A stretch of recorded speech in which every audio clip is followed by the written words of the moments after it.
Hey everyone, welcome back to the book cave with me, Jenny. And this time around, I'm going to be reading the Trials of Apollo series.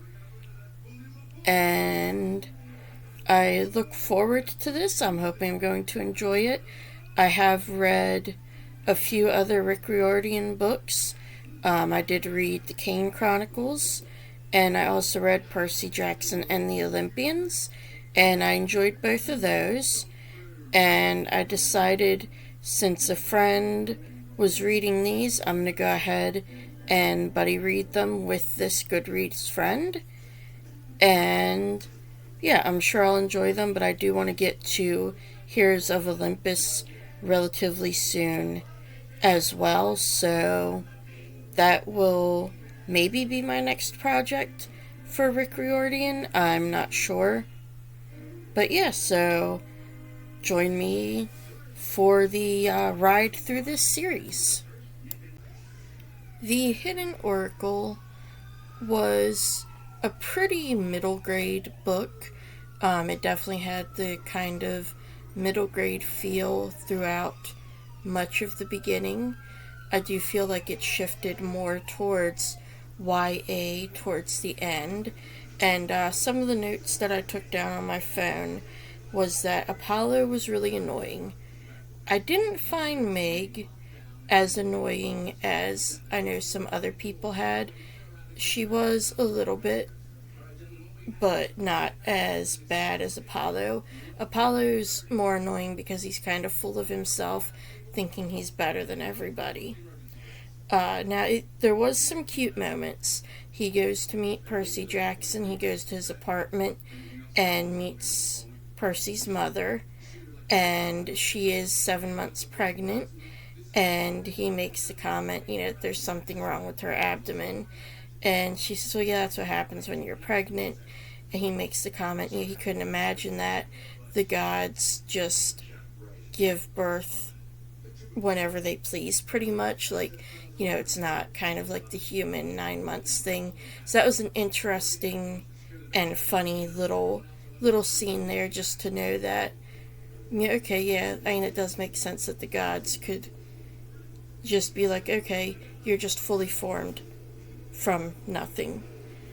And then she does make her famous 7-layer dip, and he gets all excited because how did you know 7 was my divine number? And that was also pretty funny. That whole scene was pretty good. And he also says, you'll have eternal fame because you fed me. Once he gets to Camp Half-Blood and meets his demigod children, he's a lot less annoying. I feel like he really connects with them, really cares about them, and they really care about him. So I did like that. And then we do have some scenes with Meg where that now she has a stepfather, but she's claimed in this Greek camp, but she uses a Roman fighting style and imperial gold, which is Roman, not Greek. So I was kind of wondering, is her stepdad maybe a Roman god or demigod? And then we do find out who her stepfather is, and I'm not going to spoil that, at least not in the review for this book. And then some more of Meg later on, we can see that she's quite obviously being manipulated, and it seems that she knows it, but she just is unable to break that cycle, and that was very very sad to me. So, and I did take some quotes to show, and here's one thing that Apollo says. He says, finally, in my mind, something clicked. I remembered how my father used to punish me centuries ago when I was a young god learning the ways of Olympus. Zeus used to say, don't get on the wrong side of my lightning bolts, boy. As if the lightning bolt had a mind of its own. as if Zeus had nothing to do with the punishments he meted out upon me. And this is where he starts to understand Meg's situation. Then we have these ants. They are the Myrmeki, I believe is how it's pronounced. They are big, huge ants, and I have a thing against insects anyways. So, we have a description of them. Her abdomen was a pulsing, translucent sac filled with glowing eggs. The sight of it made me regret ever inventing gel capsule medicine. And I'm just like, geez, I really did not need that image of gel capsule medicine. But, yeah, it was also kind of funny just because of that reaction to it. Then later on, we have bonus ants. And just kind of like the way that's brought up, I did find very funny. And overall, I did enjoy this first installment. It's definitely setting up for what feels like another epic adventure. It feels like it will also grow as Rick Riordan's series tend to do. They tend to get better with each book and have better plots, higher stakes, better defined characters, so on and so forth.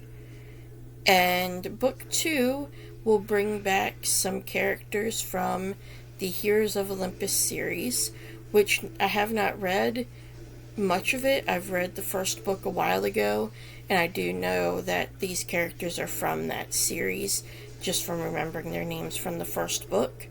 So I'm definitely excited to dive into that and kind of see everything coming together even more. And so when I finish book 2, I will update this again. So I finished The Dark Prophecy, and this was a pretty good book. It continues the theme of being set in just one place throughout the whole book. This one is set in Indianapolis, and we meet these monsters called the Bleme, and they have no heads like we do. They're like the top of their head would be our shoulders, and their faces are in their chest and stomachs. And they have bright orange lips for some reason. This is one of my questions, like why are their lips so bright orange? And Jayson, my friend I'm buddy reading this with on Goodreads, he made the comment that perhaps they like Cheetos. Which, I mean, I guess that would kind of make sense for that. They are also extremely strong and extremely polite. So it's always kind of interesting when they show up, because they're able to be kind of manipulated by, this being polite. Like, when they have Apollo cornered, he's like, you have to give me my last words, it's only polite. And so then they feel like they have to, and he has the time to kind of like make a plan and such. We also find out that we have now the second emperor, who is Commodius, who Nero and the third emperor want between them. They think he is the weakest. And this was rather interesting. I'm wondering who the third emperor is. I'm thinking Caligula maybe, but there's nothing that seems to be too, like, obviously pointing to just him. So, yeah. There are a lot of creatures in this as well. We have combat ostriches, which, saying it, they sound kind of funny, but the actual description of these poor birds is pretty terrifying. They have barbed wire wrapped around their leg, iron teeth fitted into their beaks, and the combat helmets with a spike on the top strapped to their heads. So yeah, it's kind of funny, terrifying, and sad all at the same time. We also have griffins, and we have some different serpents and such. So yeah, this was definitely mythical animal heavy.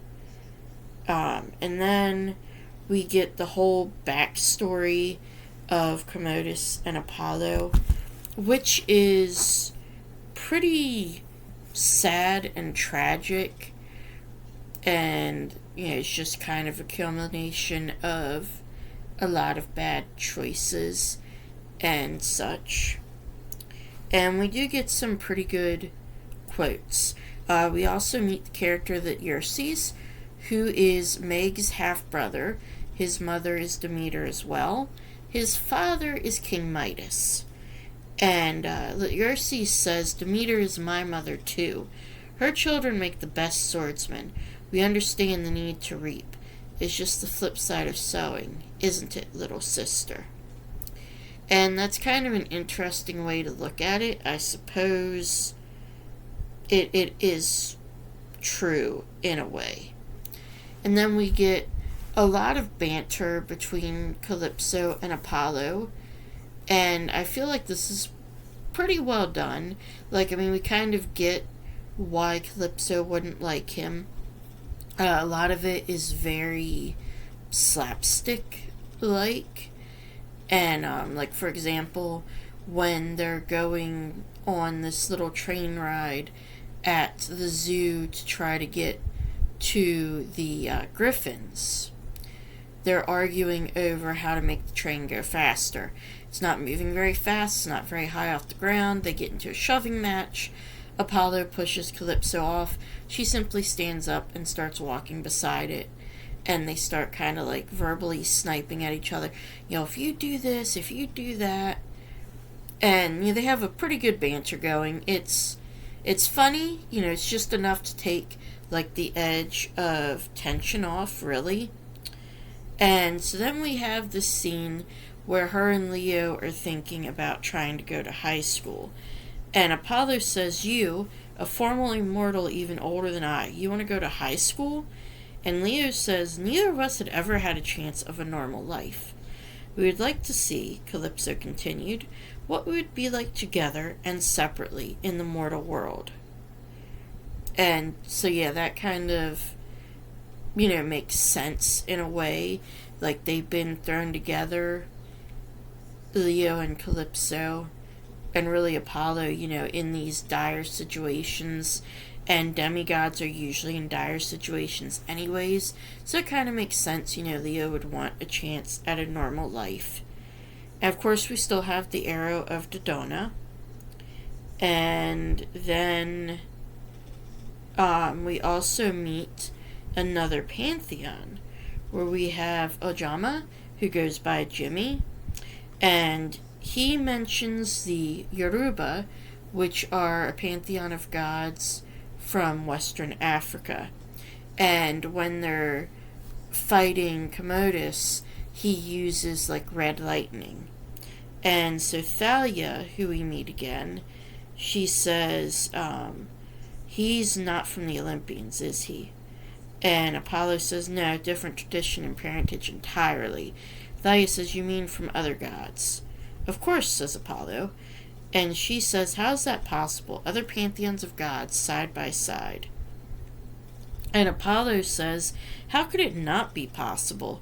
In ancient times, this was common sense. Each country, sometimes each city, had its own pantheon of gods. We Olympians have always been used to living in close proximity to the competition. So Thalia says, so you're the sun god, but some other deity from some other culture is also the sun god. Exactly, different manifestations of the same truth, is what Apollo says. So yeah, this is definitely an interesting series, and I feel like a lot of parts of it are kind of getting darker. We do learn that this particular prophet, the oracle of Trophonus, that he was a son of Apollo, and some pretty bad things happened that were pretty sad.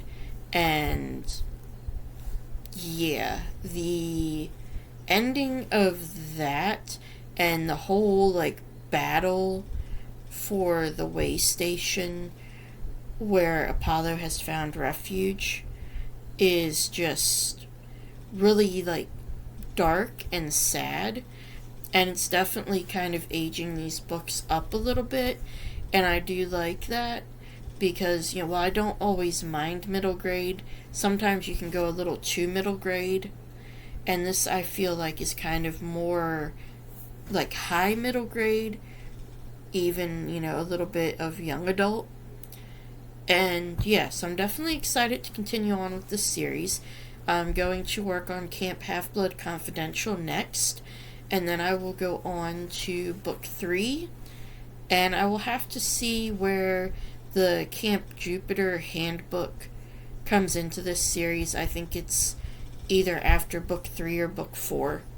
So yeah, I'm definitely looking forward to finishing this up and continuing to buddy read it with Jayson on Goodreads.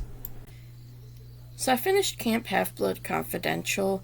This is the companion book, or one of the companion books to this series. It's unlike some of the other ones I've read in where this is all like very short stories, just a page or two, whereas the other ones have always been, you know, longer short stories where there's maybe like 2 or 3. And I feel like this one, the short stories, they don't necessarily add a whole lot. They don't detract, but they don't add, if that makes sense.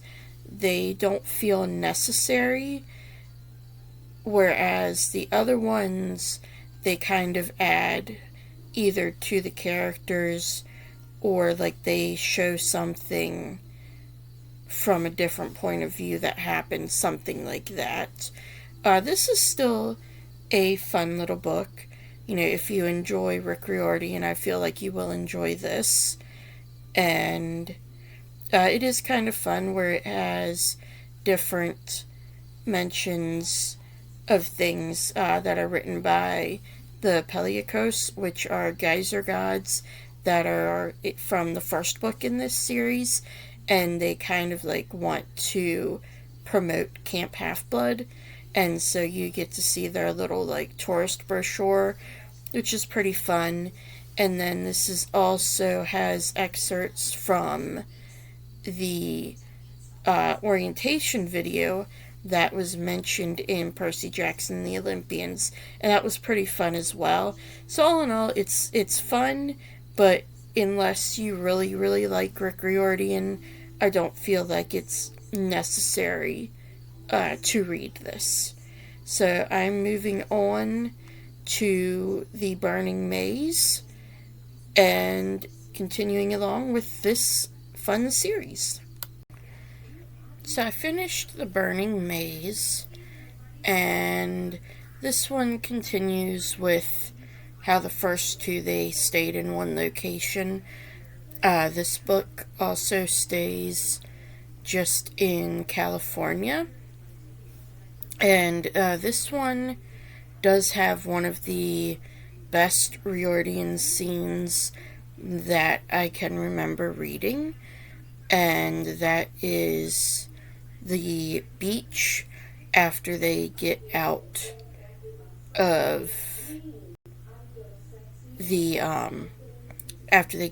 burning maze, and Jayson has died and everything. It's just very well done. The emotions feel very authentic. Apollo's like beating himself up feels very authentic, and yeah. And then this also continues focusing on kind of like one type of magical slash Greek thing. Like the first book was mostly demigods. The second book had a lot of magical creatures. This book had a lot of like nature spirits, different dryads, cloud nymphs, and so on. And I feel like each book has been getting a lot better.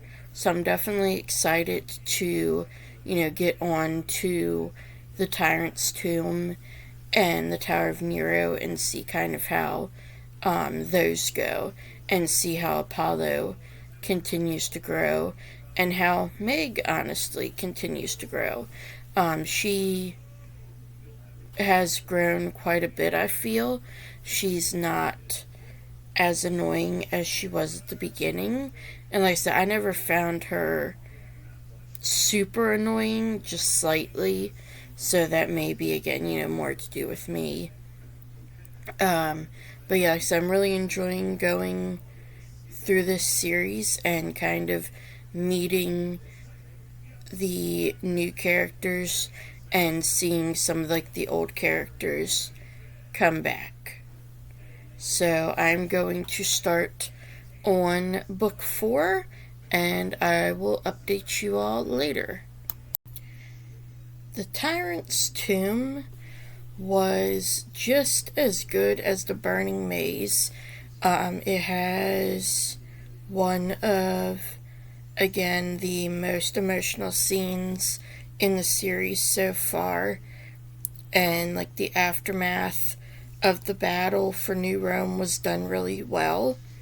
And just like all the other books, this one focuses on New Rome and Camp Jupiter geographically, and of course you have your undead characters slash enemies that are the main focus of this, along with you do have a lot of the nature spirits again as well. I just find it really interesting how we have this focus, whereas a lot of Rick Riordan's other books tend to be kind of like a road trip throughout the one book instead of it just being this whole series. And then at the very end, we also get a new type of poem, and it is actually the one that was invented by Dante for the Inferno, or I guess more correctly for the Divine Comedy, because all 3 parts are written like that. And we get to see some more old characters as well. And then we also deal with a Ptolemaic god, and that is from when the Greeks ruled Egypt. And yes, that was very interesting to see that. And that's kind of like a rabbit hole that I have a feeling I'm going to fall down. And then we have a couple really good quotes. We've got one where Apollo says, "We gods have multiple personalities because you humans keep changing your minds about what we're like." And that's just kind of interesting to read, because you have the gods want to think they're in charge, but really it's the mortals. And if the mortals start thinking of them like this instead of this, then that's what they wind up being. And then we have another one, and this is one of like the best lines in here. And so one of the characters says to Apollo, "I forgive you, not because you deserve it, not for your sake at all, but because I will not go into oblivion carrying hate when I can carry love." And just, it's like, wow, that's a really deep line, especially for, a more YA book. Although I do feel like a lot of this series has been kind of older YA. And yeah, and we also get a lot of development with Meg and Apollo. They start to become, more friends. Apollo even sees her as a younger sister. And it's just overall, that's very sweet. And I did enjoy getting to see Tyson again. And yeah, this was just a really good book. And I believe the next book is Camp Jupiter Declassified. So I'll be reading that. And then the final book, of course, is The Tower of Nero. And it'll definitely be interesting to read that one, to kind of see how the stakes are raised, because I feel like the stakes have gotten higher, but I don't feel like they can get a whole lot higher. So it'll definitely be interesting to see that. Camp Jupiter Classified is another companion book to the Trials of Apollo, and much like Camp Half-Blood Confidential, it didn't feel like it's necessary to understand the series. However, I do feel like it was written a little better. I enjoyed it more, at least. And it was kind of gave a good overview of what life was like in Camp Jupiter. And it also isn't like overly preachy, I guess is the best word to use for it. While it gives you a lot of information, it doesn't just lay it out in like, this is what it is. It shows it through the experiences. And the mystery element was pretty fun. And, it did actually have some stakes. So, overall, I did enjoy it. And I am glad I read it. I just don't feel like it's necessary for the series. And it can also be read at any point in the series, even before you begin it. In fact, it might not be a bad idea to read both of the companions before starting the Trials of Apollo series, as it kind of brings you back into the world a little bit. But I would say if you've read Rick Riordan books, specifically the Percy Jackson ones, recently, that you could probably quite easily skip these if you wanted to. But I can definitely say they are both pretty fun, but I enjoyed this particular one a lot more. So I'm now done the Trials of Apollo. I finished the Tower of Nero, and this was a really good book. I won't say it was the best of the series. I would say that would actually be the last book, The Tyrant's Tomb. This one was, however, right up there near the top. We get to see a lot of Meg's growth. We get a lot of Apollo's growth reinforced. One of the things that took my enjoyment down a little bit was that Nero came across as very ridiculous in this book, whereas the first book he came across as more dangerous. And then the final battle with Python was really good, but I felt like it was also kind of short. Another thing I did like is I liked seeing Apollo as a god again at the end, and kind of seeing how his growth stayed with him. So overall, I definitely did like this series, and I definitely recommend it if you like Rick Riordan's books, if you like Greek and Roman mythology. This is a pretty good take on it. However, you do want to start with Percy Jackson and the Olympians, and then the Heroes of Olympus would probably be good to read as well, just to have some background on some of the side characters who are introduced. And yes, that's all I have for this video. And if you liked it, want to see more bookish content from me, be sure to hit subscribe. And I'll see you next time in the book cave.